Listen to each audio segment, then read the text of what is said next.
Shalom Bapak Ibu yang dikasih Tuhan, puji Tuhan, apa kabar? Saya berharap selalu Bapak Ibu baik-baik saja dan selalu saya berdoa kiranya Tuhan selalu menyertai Bapak Ibu sekalian. Puji Tuhan jikalau hari ini kita bisa mendengarkan kembali firman Tuhan, diajar dengan kebenaran firman Tuhan, itu karena kebaikan Tuhan semata-mata. Puji Tuhan. Sebelum saya berkhotbah lebih lanjut, Bapak Ibu kita berdoa terlebih dahulu. Terpujilah namamu Bapa Surgawi yang kami sembah di dalam nama Tuhan Yesus Kristus. Kami mengucap syukur atas hari-hari yang Tuhan sertai kami, atas hari-hari yang Tuhan beri, sehingga kami hari ini ada sebagaimana kami ada oleh karena anugerah Tuhan semata-mata. Kami mengucap syukur Tuhan, kami ingin mendengarkan firman-Mu, kami siap diajar dengan kehendak-Mu, dipimpin oleh rencana-Mu, sehingga hidup kami selalu mempermuliakan nama-Mu. Terima kasih Bapa. Di dalam nama Yesus Kristus, aku sudah berdoa dan bersyukur. Haleluya. Amin. Puji Tuhan. Shalom Bapak Ibu. Kita kembali untuk mendengarkan firman Tuhan. Tema khotbah saya adalah refleksi atau cerminan pengorbanan Tuhan Yesus Kristus bagi orang percaya. Bapak Ibu yang dikasih Tuhan, di samping kita mengenal pengorbanan Tuhan itu oleh karena untuk menyelamatkan kita, untuk mengampuni dosa-dosa kita dan melayakan kita, apalagi yang kita tahu Bapak Ibu. Ya, di dalam setiap atau seluruh kehidupan kita. Apakah kita hanya mengenal pengorbanan Tuhan, kita telah diselamatkan, kemudian kita sudah diampuni, kemudian kita sudah dilayakkan menjadi warga kerajaan surga, hanya sampai di situ saja? Bagaimana hubungan kita antar sesama? Bisakah cerminan pengorbanan Tuhan ini nyata dalam kehidupan kita sebagai orang percaya? Nah, seringkali banyak orang Kristen gagal di sini Bapak Ibu. Gagal mencerminkan pengorbanan Tuhan sebagai orang beriman di dalam hubungan dengan sesama. Masih ada nilai dendam, masih ada nilai akar kepahitan Bapak Ibu. Sebetulnya itu tidak boleh. Kalau kita mengerti akan refleksi pengorbanan Tuhan Yesus Kristus di dalam sebagai orang percaya, ya kan, ini pun di dalam hal korelasi dengan sesama kita itu nampak Bapak Ibu. Sebagai orang yang berkorban, sebagaimana Yesus Kristus juga berkorban Bapak Ibu. Seperti ada firman Tuhan dikatakan di Matius 10:24, seorang murid tidak lebih daripada gurunya atau seorang hamba daripada tuannya. Jadi saudaraku, jangan jauh-jauh untuk mencerminkan kehidupan kita sebagai prototipe atau sebagai role model adalah hanya kepada nilai pengorbanan Kristus. Dari situ apa yang Yesus berkorban untuk setiap kita? Korban apanya Bapak Ibu? Ya kan, supaya kita paham dengan demikian sehingga kita sudah selesai dengan diri kita dan antar sesama kita bisa bergaul dengan baik, bisa memaklumi dengan baik. Karena di situ ada hal yang kita korbankan. Ya kan? Yang pertama Bapak Ibu adalah kita mengorbankan atau menanggung beban perasaan. Menanggung beban perasaan ini saudaraku kita ambil dalam Roma 12 ayat 20 sampai 21. Tetapi jika seterumu lapar, berilah dia makan. Jika ia haus, berilah dia minum. Dengan berbuat demikian kamu menumpukan bara api di atas kepalanya. Janganlah kamu kalah terhadap kejahatan, tetapi kalahkanlah kejahatan dengan kebaikan. Firman ini mengajarkan kita tentang menanggung korban perasaan. Bagaimana perasaan kita melihat seteru kita lapar, melihat seteru kita haus? Bisakah kita memberi dia makan? Bisakah kita memberi dia minum? Ini tidak mudah memang Bapak Ibu, tetapi ini cerminan korban pengorbanan dari Yesus Kristus, korban perasaan, saudaraku. Nah, kemudian saudaraku, maksud firman Tuhan ini apa? Jika seteru kita lapar, kita kasih makan. Jika seteru kita haus, kita kasih minum. Itu masalah selesai. Berarti tidak ada akar kepahitan. Tidak ada dendam. Tidak ada kekecewaan. Masalah selesai. Pun habis, selesai. Di hati kita clear Bapak Ibu. Jadi tetap kita ada pengampunan. Dan itu memang korban perasaan yang paling berat. Tetapi kita harus lakukan. Karena ini cerminan. Karena ini refleksi pengorbanan dari Yesus Kristus. Bisa dibayangkan bagaimana Tuhan sendiri, saudaraku, ya kan, mengalami siksaan, menderita oleh karena nilai-nilai kejahatan manusia, tetapi dia tidak dendam, malah Tuhan melepaskan pengampunan. Ya, karena dosa kita lah yang diampuni, Bapak, itu kan luar biasa. Nah, perasaan Tuhan ini kita juga harus memiliki seperti itu. Jadi jangan balas kejahatan dengan kejahatan. Ya kan? Jadi kalahkanlah kejahatan itu dengan kebaikan. Jadi dengan demikian Bapak Ibu, nilai kebaikan kita tercermin berdasarkan keadaan yang mana dikondisikan oleh Tuhan kita Yesus Kristus. Itu perasaan orang Kristen, Bapak Ibu, harus berkorban sedemikian rupa. Jangan malah sebaliknya, kita seringkali mengorbankan perasaan orang lain dan menjadikan korban untuk orang lain, Bapak Ibu, menjadikan orang lain berkorban untuk kita atau mengorbankan orang lain. Ini tidak bisa. Itu bukan cerminan pengorbanan Tuhan Yesus Kristus. Itu adalah nilai-nilai orang-orang dunia yang seringkali, saudaraku, mengorbankan orang lain. Kita tidak demikian. Jadi menanggung beban perasaan itu adalah yang mana Yesus lakukan atas kejahatan manusia. Jadi kita tidak boleh melawan kejahatan dengan kejahatan. Kalahkanlah kejahatan dengan kebaikan. Jadi sekali lagi saya bicara bahwa tatkala seteru kita lapar, kita kasih makan. Tatkala seteru kita haus, kita kasih minum. Itu masalah selesai. Di dalam diri kita clear, di dalam orang tersebut clear. Jadi kita saling berdamai, saling mengampuni, saling mengasihi. Itu ajaran Kristus. Itu cerminan pengorbanan dari Kristus, pengorbanan perasaan. Ada amin, Bapak Ibu? Jika tidak demikian, Bapak Ibu, kita akan gagal untuk menjadi pelaku firman. Jika kita gagal menjadi pelaku firman, apalah artinya sebagai orang Kristen? Jadi cerminan itu seringkali memang tidak nampak, Bapak Ibu. Saya banyak melihat banyak orang Kristen itu dendam dengan mertua, sekian puluh tahun dendam, dengan mantu sekian tahun dendam, dengan kakak dendam, dengan adik dendam, dengan orang tua dendam, dengan anak dendam. Jadi apa artinya, Bapak Ibu, sebagai orang Kristen? Di situ tidak tercermin, di situ tidak terrefleksikan pengorbanan Tuhan. Jadi saudaraku, jangan sampai kita menjadi orang Kristen, menjadi pengikut Kristus sia-sia. Karena seorang murid tidak lebih dari gurunya. Amin. Kalau guru kita menderita, kita juga layak menderita, Bapak Ibu. Ya kan, supaya kita mengerti nilai-nilai pengorbanan Tuhan. Jadi betapa luar biasanya pengorbanan Tuhan itu di perasaannya terhadap orang-orang yang Dia ampuni, Bapak Ibu. Jadi kita juga turut merasakan. Jadi kita mengerti, sehingga kita tidak untuk mencoba menyalibkan Tuhan kali yang kedua. Sehingga kita memahami betapa beratnya Tuhan Yesus Kristus itu berkorban untuk kita. Yang pertama adalah korban perasaan. Amin, saudara. Kita harus mencerminkan hal tersebut juga sebagai pengikut Kristus. Karena saudaraku, kita tahu persis bahwa seorang murid tidak lebih daripada gurunya. Ya kan, saudara, seorang hamba tidak lebih dari tuannya. Ada amin, Bapak Ibu. Kemudian kita lihat yang kedua, menanggung beban apa, Bapak Ibu? Menanggung beban penderitaan. Di 1 Korintus 6 ayat 7 sampai 8, saudaraku, di 1 Korintus 6 ayat 7 sampai 8, adanya saja perkara di antara kamu yang seorang terhadap yang lain telah merupakan kekalahan bagi kamu. Mengapakah kamu tidak lebih suka menderita ketidakadilan?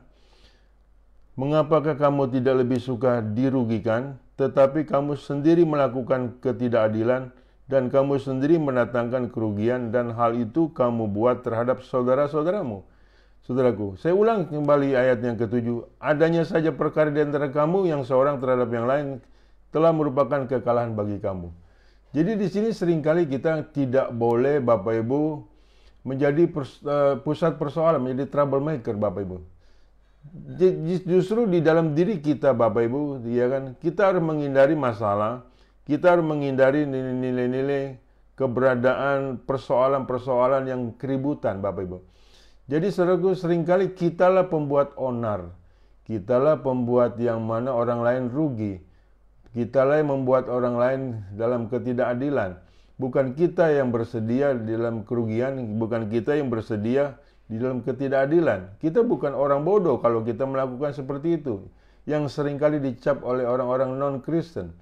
Kita adalah orang yang mencerminkan pengorbanan Tuhan. Ada amin, Bapak Ibu. Jadi saudaraku, kita harus cenderung lebih suka dirugikan, lebih suka untuk mendapatkan menderita ketidakadilan. Itu jauh lebih bagus. Artinya adalah jangan sampai kita sendiri pembuat ketidakadilan, kita sendiri membuat orang lain menderita. Itu tidak boleh, Bapak Ibu. Jadi jelas di sini, cerminan nilai pengorbanan Tuhan adalah menanggung beban penderitaan. Memang kita menderita karena kita menanggung beban penderitaan. Kita mau di situ karena kita mengikuti guru kita Yesus Kristus. Kita mengikuti Tuhan kita Yesus Kristus. Sehingga kondisi kita menjadi pelaku firman, menjadi orang yang mentaati apa yang Tuhan berkehendak. Jadi kita bukan pembuat onar. Jadi kalau ada nilai-nilai di lingkungan kita, ada masalah, bukan kita lah orangnya. Ya kan? Karena di dalam diri kita itu ya sudahlah, mengalah saja Bapak Ibu. Walaupun kita dirugikan, kita menderita tidak apa-apa demi Kristus. Ada amin Bapak Ibu. Jadi cerminan pengorbanan Kristus bagi orang percaya itu ada di situ, nyata di situ, sehingga benar-benar kita menjadi terang, menjadi garam di tengah-tengah kegelapan, di tengah-tengah kebusukan. Jadi dalam diri kita, saudaraku, kita paham dengan kehidupan kita apa yang harus kita kerjakan, apa yang harus kita lakukan. Karena kondisi kita adalah cerminan atau merefleksikan pengorbanan Tuhan. Ada amin? Jadi kita itu rela menderita. Jadi jangan sampai kita lawan kejahatan dengan kejahatan. Makanya di sini merupakan satu kekalahan yang bagi kamu tatkala kita di dalam ada masalah nggak pernah selesai. Jadi selesaikanlah permasalahanmu, permusuhanmu, perselisihanmu dengan sesamamu dengan rela mengalah. Tidak apa-apa orang lain bilang bodoh. Tetapi di situ kita sedang mencerminkan kondisi keadaan Kristus Yesus yang mana mengalah untuk berkorban bagi orang lain, saudaraku, mengalah untuk kesalahan orang lain, tidak apa-apa, saudaraku. Jadi Tuhanlah yang pembela kita. Tuhanlah nyata sebagai nilai-nilai cerminan kehidupan pengorbanan Kristus. Jadi mulai saat ini bukanlah kita yang membuat orang lain menderita, ya kan? Tetapi kitalah yang seringkali berkorban untuk menderita bagi orang lain. Jadi di situ kita punya sifat mengalah. Itu nilai-nilai Kristus, Bapak Ibu, sebetulnya. Dengan demikian, Bapak Ibu, kita itu seperti menumbuhkan bara api di atas kepala seseorang. Jadi dalam diri kita ini, saudaraku, kita rela menanggung beban penderitaan. Bagaimana beban penderitaan Kristus untuk menanggung dosa kita, saudaraku? Dia rela. Dengan kita pun sebagai muridnya, kita pun sebagai pengikutnya juga rela. Jadi di sini Bapak Ibu, tetapi kamu sendiri melakukan ketidakadilan dan kamu sendiri mendatangkan kerugian, itu tidak boleh, ya kan, terhadap saudara-saudara. Jadi kita bukan pembuat onar, kita bukan pusat persoalan. Kita adalah orang-orang yang mengalah, menghindari hal-hal permusuhan, menghindari orang-orang perselisihan. Amin. Di dalam diri kita selesaikan dengan baik. Keadaan permusuhan ini kita saling berdamai. Itu refleksi pengorbanan Tuhan Yesus Kristus di dalam sebagai orang percaya, Bapak Ibu. Kemudian kita lihat yang ketiga, Bapak Ibu. Yang ketiga, Bapak Ibu, menanggung beban penistaan. Menanggung beban penistaan. 1 Petrus 4 ayat 12-14. Saudara-saudara yang kekasih, janganlah kamu heran akan nyala api siksaan yang datang kepada kamu sebagai ujian, seolah-olah ada sesuatu yang luar biasa terjadi atas kamu. Sebaliknya bersukacitalah sesuai dengan bagian yang kamu dapat dalam penderitaan Kristus, supaya kamu juga boleh bergembira dan bersukacita pada waktu Ia menyatakan kemuliaannya. Berbahagialah kamu jika kamu dinista karena nama Kristus, sebab roh kemuliaan yaitu roh Allah ada padamu. Yang ketiga, Bapak Ibu, pengorbanan atau menanggung beban penistaan. Kalau kita dinista oleh karena nama Kristus, kita harus berbahagia. Itulah cerminan pengorbanan Kristus Yesus. Nama Tuhan dipermuliakan, Bapak Ibu. Tetapi kita jangan sampai dinista karena perbuatan najis kita. Jangan sampai kita dinista karena perbuatan jahat kita dan karena keberdosaan kita. Itu lain perkara ya Bapak Ibu dalam hal ini. Itu tidak mencerminkan pengorbanan Kristus. Yang mencerminkan pengorbanan Kristus bila kita dinista oleh karena nama Tuhan, tidak jadi masalah. Kita dimusuhi oleh karena nama Tuhan, tidak jadi masalah Bapak Ibu. Kita dianiaya oleh karena nama Tuhan, tidak jadi masalah. Karena di situ kita dianggap sebagai orang yang berbahagia, ya kan, dan layak menerima kemuliaan Tuhan. Ada amin Bapak Ibu. Jadi di situ saudaraku, berbahagialah kamu jika kamu dinista karena nama Kristus, sebab roh kemuliaan yaitu roh Allah ada padamu. Wah, puji Tuhan Bapak Ibu.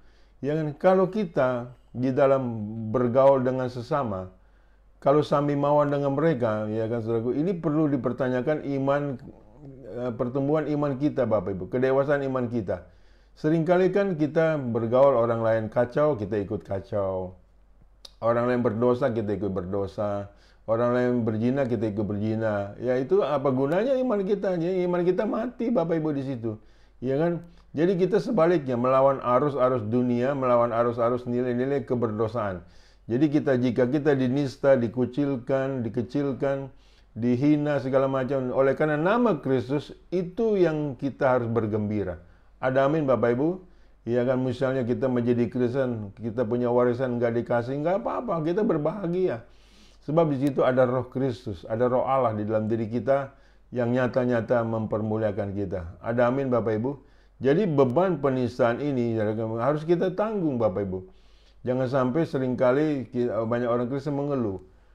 Pak, mengapa ya orang sejak saya menjadi Kristen musuh saya makin banyak orang nggak suka dengan saya. Saya lebih heran kalau Anda menjadi Kristen, banyak orang suka dengan Anda. Terlebih lagi orang-orang yang berdosa suka dengan Anda, karena sama ya kan, dalam hal berkelakuan. Itu imanmu nggak bertumbuh. Itu imanmu ya kan nggak dewasa Bapak Ibu. Justru kita, ini bukan sombong ya Bapak Ibu, justru kita pada saat menjadi Kristen, nyata orang memusuh kita tanpa sebab oleh karena nilai kepercayaan kita, nggak jadi masalah. Ya kan, itu namanya kita menanggung penistaan. Kita lihat betapa hebatnya Tuhan menanggung penistaan atas dirinya. Oleh karena menanggung dosa-dosa kita. Oleh karena berkorban bagi setiap kita. Kita juga tidak lebih dari guru kita Bapak Ibu. Ya kan, sekarang guru kita siapa? Kalau guru kita Kristus, ya kan, guru kita dinista, kita juga sebagai muridnya juga dinista. Tidak menjadi masalah. Nama Tuhan dipermuliakan. Ada amin Bapak Ibu? Jadi jangan kita takut, jangan kita khawatir dalam hal ini. Jangan, justru yang kita heran adalah kita serupa dengan dunia. Nah ini heran sebagai orang Kristen. Banyak orang Kristen seperti itu Bapak Ibu, serupa dengan dunia. Dia tidak pernah terganggu. Dia pada akhirnya dipikir dia bisa masuk surga. Hati-hati ya kan. Barang siapa yang serupa dengan dunia, dia akan dibenci oleh Allah. Jadi ingat baik Bapak Ibu, kalau kita menjadi korban penistaan oleh karena Kristus, sama dengan guru kita. Sehingga pada akhirnya orang mengerti kita tidak lebih jauh dari guru kita. Amin saudaraku. Kita tidak lebih jauh daripada nilai Tuhan kita Bapak Ibu. Jadi kita mempunyai predikat, mempunyai branch, ya kan, bahwa guru kita dinista, kita pun juga ikut dinista. Nggak jadi masalah. Itu nilai kegembiraan karena kita dalam kemuliaan Tuhan. Ada amin Bapak Ibu. Kemudian kita lihat yang keempat Bapak Ibu. Yang keempat, menanggung beban penganiayaan. Matius 5 ayat 43 sampai 48. Kamu telah mendengar firman, kasihilah sesamamu manusia dan bencilah musuhmu. Tetapi aku berkata kepada kamu, kasihilah musuhmu dan berdoalah bagi mereka yang menganiaya kamu. Karena dengan demikian kamu menjadi anak-anak Bapakmu yang di sorga, yang menerbitkan matahari bagi orang yang jahat dan orang yang baik, dan menurunkan hujan bagi orang yang benar dan orang yang tidak benar. Apabila kamu mengasihi orang yang mengasihi kamu, apakah upahmu? Bukankah pemungut cukai juga berbuat demikian? Dan apabila kamu hanya memberi salam kepada saudara-saudara saja, saudara-saudaramu saja, apakah selebihnya daripada perbuatan orang lain? Bukankah orang yang tidak mengenal Allah pun berbuat demikian? Karena itu haruslah kamu sempurna, sama seperti Bapakmu yang di sorga adalah sempurna. Puji Tuhan Bapak Ibu, jika kita rela menanggung beban penganiayaan sebagaimana Kristus menanggung beban penganiayaan, rupanya ini nilai kesempurnaan Bapak Ibu. Jadi sempurna menurut Tuhan ini sederhana Bapak Ibu. Seringkali kita mengatakan kita tidak bisa sempurna Pak, karena kita begini begitu. Lihat aja, karena itu haruslah kamu sempurna seperti Bapakmu yang di surga adalah sempurna. Apa yang kita lakukan? Ya kan saudaraku, tetapi aku berkata kepadamu, kasihilah musuhmu dan berdoalah bagi mereka yang menganiaya kamu. Itu kelebihan kita. Itulah adalah kesempurnaan yang dari Kristus. Nah, kalau kita mengasihi orang yang mengasihi kita, apalah bedanya dengan orang-orang dunia? Ya kan, kalau kita memperhatikan orang-orang yang memperhatikan kita, apalah beda? Justru kita ini terbalik Bapak Ibu. Justru kita ini kondisinya adalah mengasihi orang yang menganiaya kita. Mengasihi orang yang membenci kita. Itu tidak gampang memang. Tetapi kita turut dalam hal merefleksikan pengorbanan Kristus. Jadi jelas cerminan pengorbanan Kristus hidup di dalam kehidupan kita, di dalam hal bergaul atas sesama kita. Yang sebagaimana Tuhan menurunkan memberikan matahari kepada orang yang berdosa dan kepada orang yang benar. Ya kan? Itu nilai kesempurnaan Bapak Ibu. Jadi kita ini kondisinya terbalik dengan orang-orang nilai dunia. Orang-orang dunia adalah dia akan membenci orang yang membenci dia. Dia akan mengasihi orang yang mengasihi dia. Kalau kita begitu sama, nggak ada bedanya. Cerminan pengorbanan Tuhan nggak ada Bapak Ibu. Cerminan daripada nilai Kristus kita nggak punya. Dan guru kita bukan Kristus, guru kita adalah orang-orang dunia, filsafat-filsafat Bapak Ibu. Guru-guru kita adalah ajaran sesat. Justru tatkala kita mengampuni, mendoakan orang yang membenci kita, itu adalah nilai guru kita Bapak Ibu. Sedemikian rupa, ya kan saudaraku. Jadi jelas cerminan pengorbanan Tuhan itu nampak di dalam kehidupan kita, nampak di dalam nilai hubungan kita dengan sesama. Jadi tatkala orang membenci kita, ya kita doakan. Jikalau orang yang menganiaya kita, ya kita doakan. Ya kan, kita jangan sampai sama dengan orang dunia, saudaraku. Ya, ada amin. Kita ini beda sebetulnya Bapak Ibu. Sebab kita ini punya prototipe, punya role model, yaitu pengorbanan Yesus Kristus di dalam kehidupannya sebagai nilai berkorban untuk kita. Jadi jelas Bapak Ibu, jadi kita ini tidak ada dendam sebetulnya. Tidak boleh ada kekecewaan, tidak boleh ada kepahitan. Makanya seringkali saya mendengar banyak orang Kristen dendam dengan si A, si B, si C bertahun-tahun. Apa gunanya? Cerminan siapa itu? Gurumu siapa itu? Gurumu bukan Kristus. Gurumu bukan pengorbanan Kristus. Jadi di sini menanggung beban penganiayaan itu harus di dalam diri kita. Tapi Pak, saya Pak begini Pak dirugikan nih. Saudaraku, jangan banyak alasan. Mau mencerminkan pengorbanan Kristus atau tidak di dalam hidup kita. Mau menjadi pengikut Kristus atau tidak. Mau menganggap Yesus Kristus adalah guru kita, Tuhan kita atau tidak. Itu saja Bapak Ibu. Ya kan? Kita tidak boleh membenci melawan dengan membenci. Ya kan? Kebencian ini kalau kita bikin pernah habis. Orang yang membenci kita, kita doakan. Kita memintakan berkat bagi orang itu. Supaya kita tidak ditipu oleh iblis yang menyamar sebagai malaikat terang. Supaya kita tidak dipancing oleh nilai-nilai permusuhan dan penganiayaan, pendendam dan akar kepahitan. Supaya diri kita bersih daripada akar kepahitan, supaya diri kita bersih dari nilai kejahatan. Janganlah lawan kejahatan dengan kejahatan. Justru lawanlah kejahatan dengan kebaikan. Amin saudaraku. Itu nilai cerminan pengorbanan dari Tuhan kita Yesus Kristus. Tuhanlah yang memberikan kita kemampuan. Sebab kita sudah di dalam anjurannya. Kita sudah di dalam perintahnya. Jadi Tuhan tahu kita bisa, kita mampu. Cuman masalahnya kita mau atau tidak. Itu persoalannya Bapak Ibu. Jangan kita berdoa lagi, berikan Tuhan kemampuan untuk aku mengampuni. Enggak, sudah tidak perlu berdoa lagi. Saudaraku, kita sudah diberikan kemampuan untuk mengampuni musuh kita. Untuk mengampuni orang yang menganiaya kita. Untuk mengampuni, untuk kita tidak ada akar pahit. Kita sudah ada kemampuan itu. Masalahnya adalah, saya bilang sekali lagi, mau atau tidak. Taat atau tidak. Mencerminkan guru kita atau tidak. Jadi kan kita yang punya free will, kehendak bebas. Amin, saudaraku. Jadi di sini sudahilah permusuhan kita. Sudahilah membenci akan orang lain. Sudahilah akar kepahitan agar kita memiliki kelepasan, kesukacitaan, kesejahteraan, kemenangan, dan keberhasilan. Amin Bapak Ibu. Itulah cerminan, itulah refleksi pengorbanan dari Tuhan Yesus kita, Yesus Kristus, ya kan, yang mana untuk kita ikuti, untuk kita taati sebagai pedoman di dalam kehidupan kita sebagai orang beriman. Amin saudaraku. Jadi kita tidak menuruti apa kata dunia, tapi kita menuruti apa kata firman. Saya percaya firman Tuhan ini tidak pernah kembali dengan sia-sia. Firman Tuhan itu adalah pelita bagi kaki kita dan terang bagi jalan kita. Saya selalu berdoa untuk Bapak Ibu sekalian. Kiranya Tuhan selalu menyertai Bapak Ibu selama-lamanya dan kiranya engkau taat kepada nilai Tuhan selama-lamanya. Terpujilah nama Tuhan kekal selama-lamanya. Aku berdoa Tuhan bagi setiap jemaatmu dimanapun berada. Berkati mereka Tuhan, lindungi mereka Tuhan, dan Berikan mereka itu selalu dalam hal cerminan menjadi pelaku firman-Mu. Agar mereka mau setia melakukan kehendak-Mu. Agar mereka mau setia untuk mengikuti kehendak-Mu. Di dalam nama Yesus Kristus. Terima kasih Bapa, terpujilah nama Tuhan, kekal selama-lamanya. Di dalam nama Yesus aku sudah berdoa dan bersyukur. Haleluya. Amin. Bapak Ibu yang dikasihi Tuhan, terimalah berkat dari Allah Bapa.